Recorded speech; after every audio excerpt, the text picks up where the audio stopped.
এই লালমনিরহাটে সাম্প্রতিক সময় দুই একটি বিচ্ছিন্ন ঘটনা নিয়ে নানান ধরনের উস্কানিতে আমরা জড়িত হচ্ছি। আমি সবাইকে অনুরোধ করব, আহ্বান করব, আমরা যেন কোনো ধর্মীয় উন্মাদনা নিয়ে কোন ধরনের কোন ধর্মকে আমরা আঘাত না করি।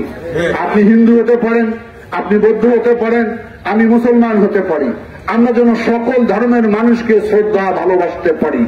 যার যার ধর্ম সে স্বাধীনভাবে করবে, কিন্তু কটাক্ষ করে কোন ধর্মকে যেন আমরা আঘাত না করি। শান্তিপূর্ণ বাংলাদেশকে যেন কেউ অস্থিরতার মধ্যে ফেলে না দেয়। সুতরাং আমরা যেন ধৈর্য ধারণ করি। কোথাও যদি এই ধরনের বিচ্ছিন্ন ঘটনা ঘটে, তাৎক্ষণিকভাবে যত আমরা হামলে না পড়ি, ঘটনার তদন্ত করি, সহযোগিতা করি, যাতে আমাদের এলাকার শান্তি বজায় থাকে। কারণ বাংলাদেশ একটি সাম্প্রদায়িক সম্প্রীতির দেশ। আবহমান কাল ধরে আমরা সবাই সব ধর্মের, সব জাতি, সব ভাষার মানুষ একসঙ্গে বসবাস করি। এটি বাংলাদেশের সৌন্দর্যতা। এই সৌন্দর্যতা যাতে বিনষ্ট না হয় কোন উগ্রতার মধ্য দিয়ে। আমি আশা করি লালমনিরহাট অত্যন্ত শান্তিপ্রিয়। গত কয়েকদিন যাবৎ যে আকাঙ্ক্ষিত ঘটনাগুলো ঘটে যাচ্ছে, সেগুলোর জন্য আমরা দুঃখ প্রকাশ করি। ভবিষ্যতে যাতে আমরা এ ব্যাপারে সবাই সজাগ থাকি, সাবধান থাকি।